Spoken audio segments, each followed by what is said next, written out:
setting lanterns on the street. I remember the child in the manger as he sleeps. Wherever there are people giving gifts, exchanging cards, I believe that Christmas is truly in their hearts. Let's light our Christmas trees for the night tomorrow, where the nations are at peace, and the Lord our one will reign.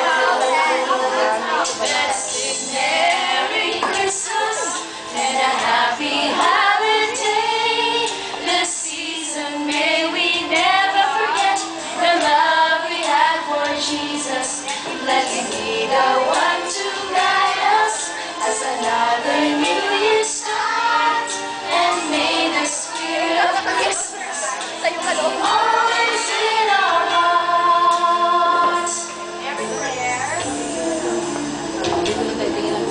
In every prayer and every song, the community unites, celebrating the birth of our Savior Jesus Christ. Let love like that starlight on the